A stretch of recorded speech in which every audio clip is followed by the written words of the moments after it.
Howdy readers, I'm Jason. This is Chapter and Verse. And let me just say from the beginning, because there might be some of you who are new to this channel and who clicked on the video because of the specific tag that I'm going to be doing in this video.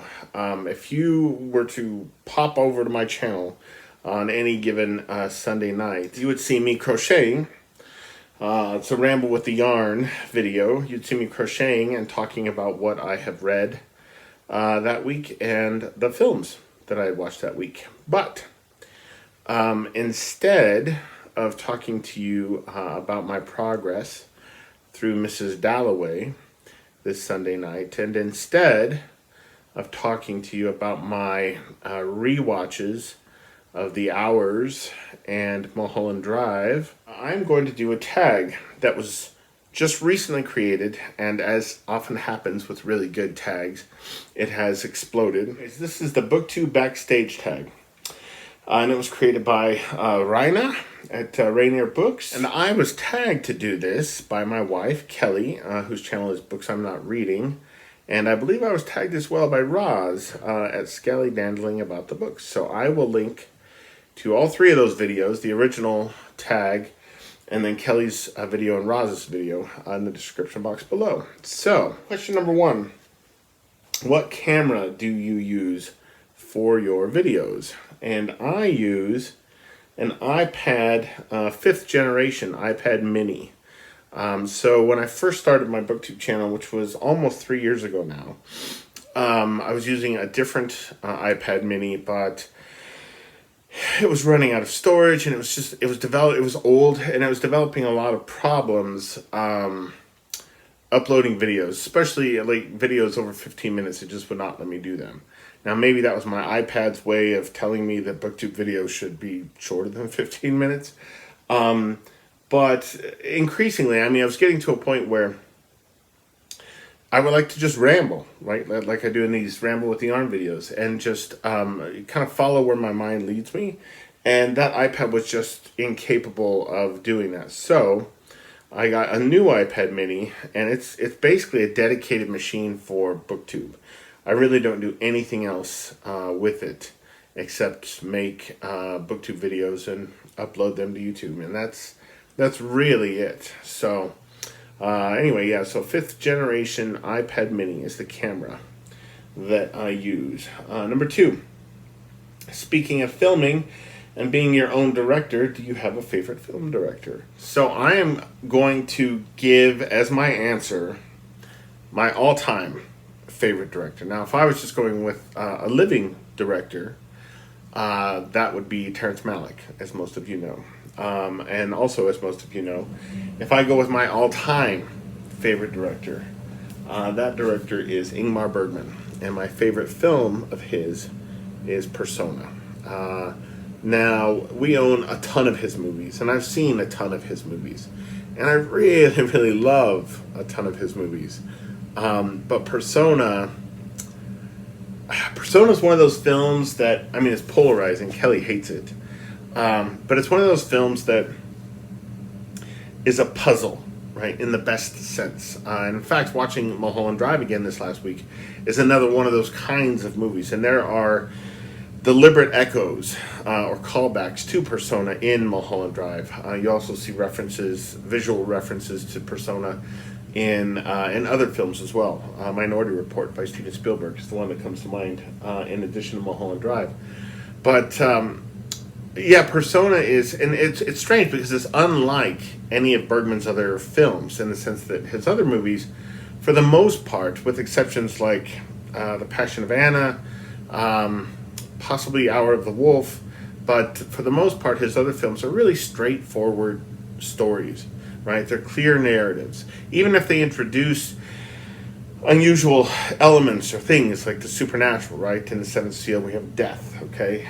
Playing a game of chess with a Knight of the Crusades. But Persona was, for its time, and remains incredibly experimental and avant-garde and mysterious. There's so many things I love about this film, so many things I love in this film. It's a movie that I just don't tire of, right?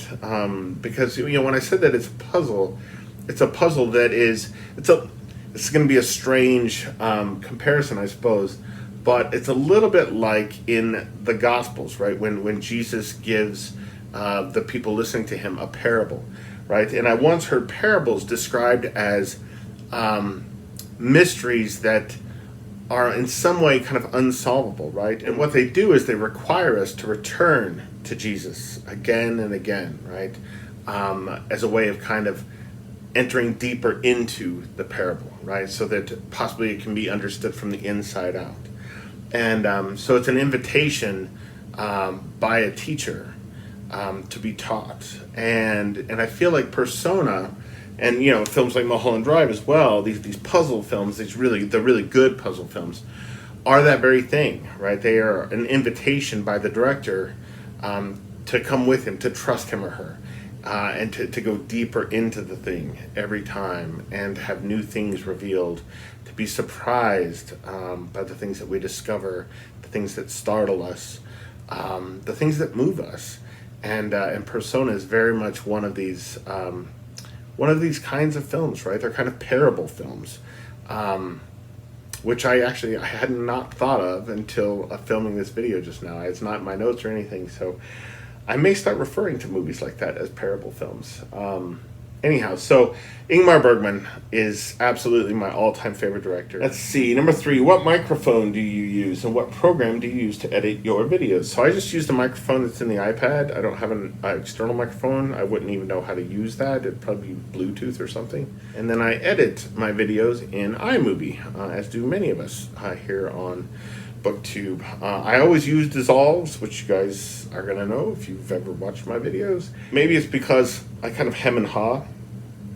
I say a lot, etc., etc. And when you hem and haw in that way, it makes, or even just like long breaths or sighs or exhalations, it makes clean cuts really, really difficult to employ. And so I understand that dissolves, right? It's a cinematic technique that's used to indicate the passing of time, right? When you see a dissolve in a film, it indicates, a few hours have gone by or something like this. That's not the case in my videos. I'm not making Hollywood movies. I use dissolves because they look nicer, I think, in the filming that I do. So let's see here. Number 4. Do you remember the first album that you bought or received as a gift? Now, Rina said record, but I don't think meant strictly vinyl. And, I was born in the mid-'70s, and so I, came of age as a music listener during the age of cassettes. And the very first album that I owned, and I don't think I bought it, I think my parents got it, I think I was sick or something. Anyway, that was Wheels Are Turning by REO Speedwagon. And it is an album that I still love today. I don't own it anymore, but I have seen REO Speedwagon 3 times in concert, most recently a year and a half ago, I think it was. And they're still killing it. I mean, it was a hell of a concert. It was a great, great show. Now, as far as actual records are concerned, I didn't own many of them when I was growing up. And most of the records that I actually did own were picture discs. So for those of you who don't know, a picture disc it's a vinyl album, right? It's a vinyl record and I don't know how they do this, but it has a picture actually in the vinyl, right? So the album cover might be in the vinyl. And some picture discs are on colored vinyl, right? Orange or blue, or white. I actually had for one stretch there was these little mini picture discs of Stryper's version of Winter Wonderland. And they were on different colored vinyls. And I had one, the one that I had was white vinyl, which I think actually was the most valuable. And I sold that, I don't know, we've been living here in Casper probably 2 or 3 years. So there's a guy here in Casper somewhere who owns that little Winter Wonderland picture disc on the white vinyl. I had Cinderella's Night Songs on picture disc. I had Mike Oldfield's Tubular Bells on picture disc, and that was cool because it was clear vinyl. And the whatever the hell the tubular bell, whatever the hell the instrument is, the pipe thing that's on that album floating in the sky, it was off center slightly on the other side, and so because the vinyl was clear, you could see the image being off center, just looking through it, like holding up to a light. It was very, very cool. I had a Warlock picture disc that was an interview, a long interview with the singer of Warlock, Doro Pesh. That was, the vinyl was cut in the shape of a saw blade, so that was cool. But the one full album that I owned ever in my life that was not a picture disc, that was not a 45, I had some 45s back in the day too, but the one full album that I owned on vinyl was also now owned on cassette, and it's an album that I still own on CD, and that is Warlock, Triumph and Agony. So yeah, so strictly speaking, if we're talking about records, it would be Warlock's Triumph and Agony. The first album I ever owned was Wheels Are Turning by REO Speedwagon. So it's nice to be able to talk about music on Booktube once in a while. Number 5, how do you prepare your videos? Talking points, a detailed script, or as Rhina says, just talking, right? In the way of Steve Donahue. I usually use bullet points, not even just for tags, but usually if there's anything I'm going to be talking about, right? Especially if it's a review of a book or something like this, I usually use bullet points. Now, however, so the last 2 Ramble videos that I've done, and actually the most recent video I did on my 21st Century Film series, I did all 3 of those videos without any notes of any kind. And I was pretty happy with how they came out. So I might kind of get away from notes and from bullet points a little bit, depending on the kind of video I'm making. But historically, it's been bullet points. Now, I have used a script on 2 different occasions. One was a video I did in which I essentially delivered a sermon that I had written and given in church a few years prior to that. And I will try to remember to link that in the description box below for those of you who are interested to hear what a sermon from Old Blues Chapter and Verse sounds like. And then I did a ShakeTube video a couple of years ago. I think it was on A Midsummer Night's Dream. I could be wrong about that. But I was having such difficulty, maybe it was Titus. It might have been Titus. I was having such difficulty kind of getting my thoughts in order that I essentially, I wrote it out like as if it were an academic paper, right? And I was back in graduate school in the English program, just writing a paper. So, but I made no effort really to hide that I was reading from a script in either of those videos, right? You see me looking down at the page, reading, occasionally look up at the camera. Yeah, I wasn't trying to disguise it in any way, shape, or form, but so for the most part, yeah, bullet points and just talking. Number 6, TV shows have become the thing of our time. Network, streaming, whatever. What is or are your favorite TV shows ever? Name a maximum of 3. So the first 2 are easy. My all-time favorite TV show is Northern Exposure.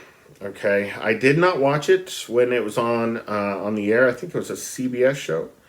And but when I was in college, when I was an undergrad, on the Arts and Entertainment Network, before that network became, all about rednecks doing redneck things on shows like Duck Dynasty and stuff, which I think is an A&E program.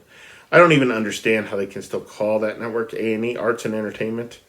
Yeah, there's nothing artful at all on that network anymore that I've seen or that I've been made aware of. But when I was in college, Northern Exposure went into syndication on A&E, and it was a segment called Daybreaks, right? So they had like a number of shows that were part of Daybreaks, and so it was on like at 11 a.m. Each day, and that show got me through college. I would come home from class, I would turn on the TV, right? You got to remember, this is long before streaming. This is long before DVRing or anything like that. Like if you weren't home to watch the program, you didn't see the program.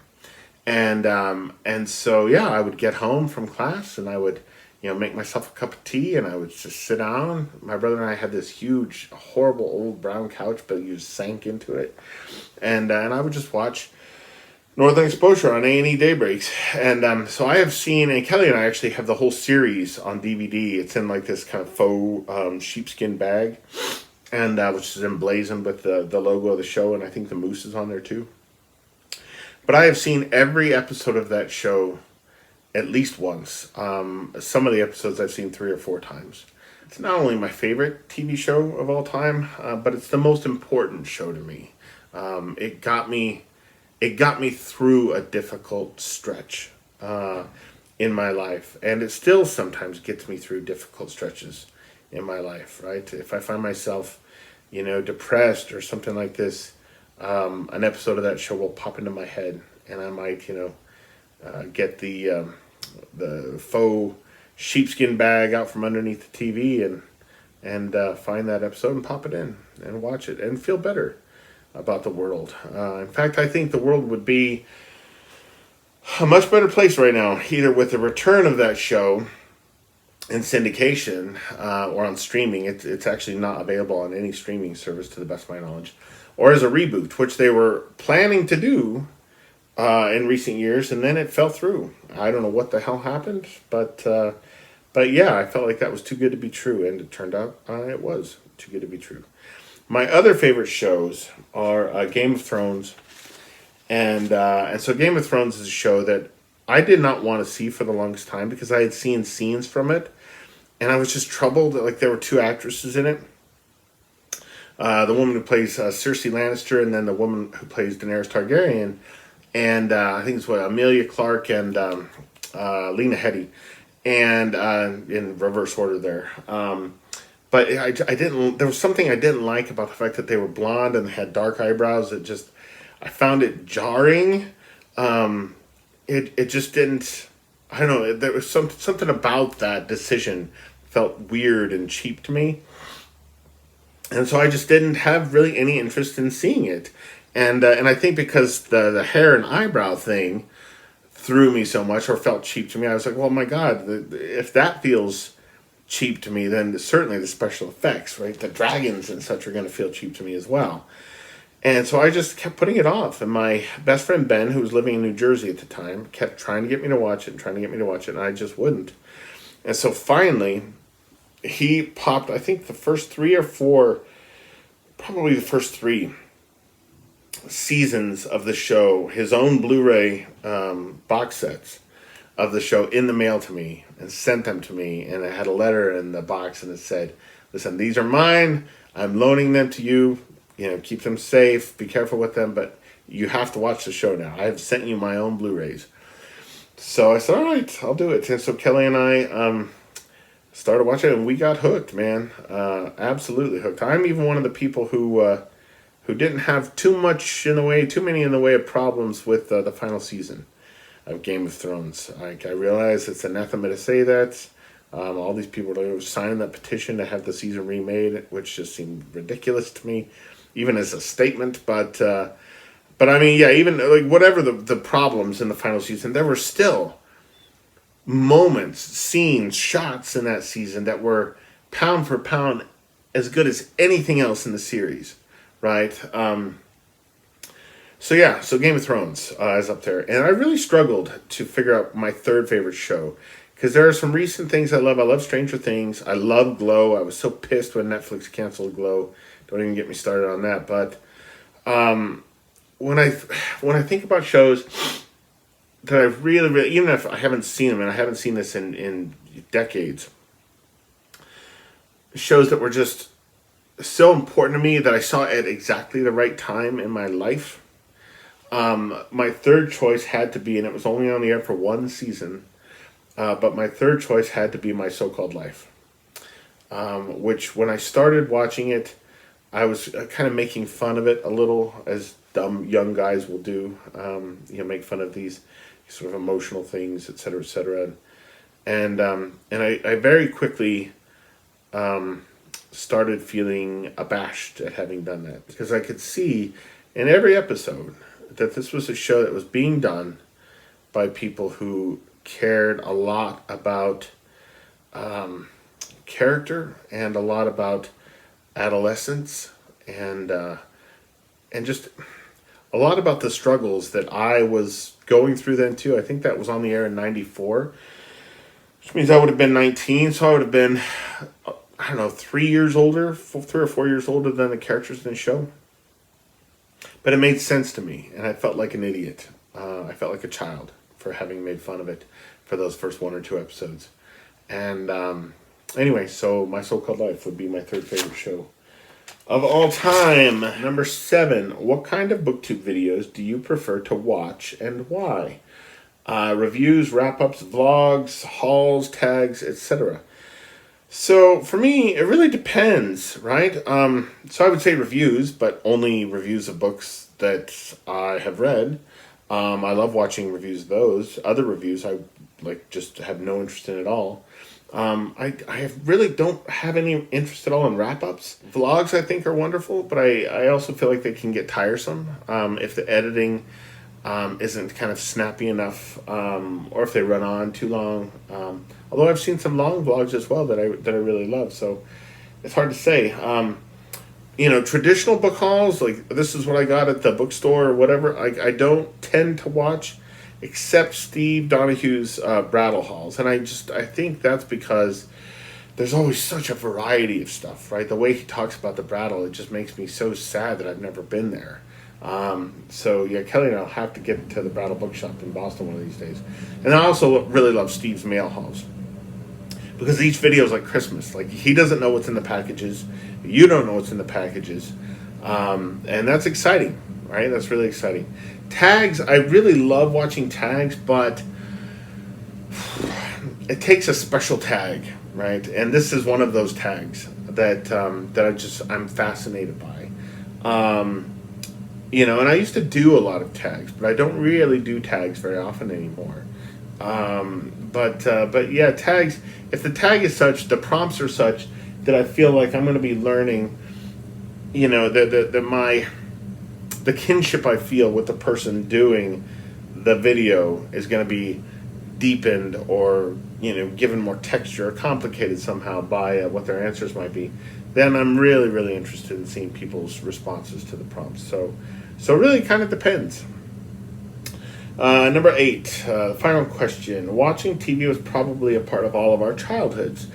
Definitely Saturday morning cartoons were a big deal for me. Even after school cartoons, right, on USA Network. Things like Captain Caveman and Grape Ape. These years it has become less popular. I assume he means with children watching them. I'm not 100% sure.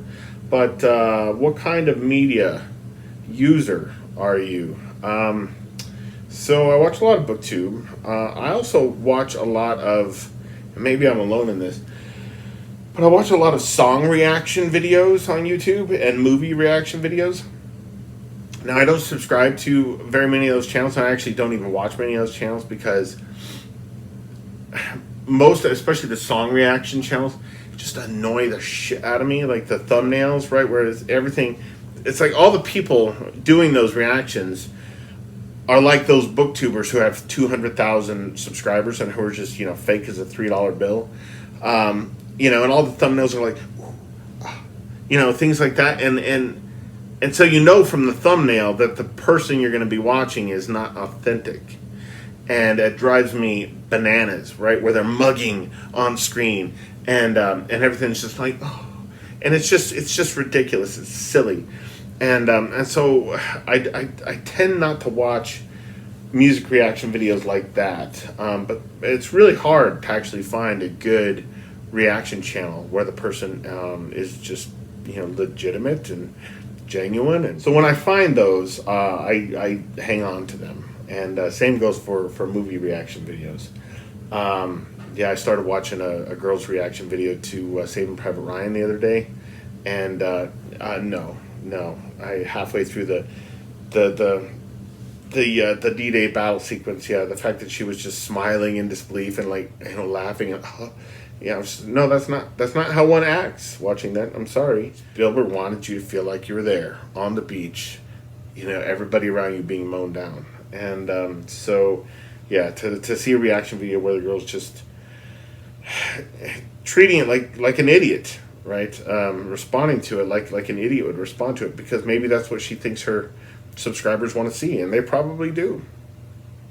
But it's fake, right? It's fake. And if it's not fake, then she's got way bigger problems than I thought she had. So I watch YouTube for that stuff, and then we watch just a lot of streaming things. We stream a lot of movies. We watch cooking shows. I listen to the radio occasionally. I'm still a kind of hard copy media person, so Kelly and I own a lot of DVDs and Blu-rays. We own a lot of CDs. But anyway, so that, I suppose, is what kind of media user I am. So the tag wants you to tag up to 8 people. I'm actually going to break that rule, and I'm going to tag 9 people. Some of these people I have no idea if they're movie fans at all or music fans at all. I just would be really curious to learn. And then some of these people I know are big movie buffs. And so I'd be curious to hear some of their responses as well to like the TV question, the director questions. So I'm going to tag Celia and Marianne Guevara and Kristen and Ryan from Seeking Stories, Matt at MCS Books, let's see here, Lucy Rutherford, Elizabeth at Bookish North. I'd like to see her answers to this. Juan at Just One Reader, who is a big movie buff like me. Of course, Lukash at A Cruel Reader's Thesis. Lukash is co-host of a Wednesday night Zoom film club that he and I have been doing together for, God, man, I would say almost since the beginning of the pandemic, right? So almost 10 months now we've been hosting this thing together. So yeah, so I'd be curious to see Lukash do this tag. I was actually surprised to realize today he hadn't done it yet, even though it's so new. And then lastly, I would like to tag my friend Paul at PK's Books. So I will put links to all of their channels down below. Let me know what you thought of my answers. Let me know if you're fans of any of that stuff as well. Let me know if you've ever seen Argus B-Wagon in concert and whether or not they killed it. I'm sure they did. They always do. Those guys are going to be rocking in their 90s, I'm sure. Yeah, let me know what you guys think of my answers. And I will talk to you again very soon. Adios.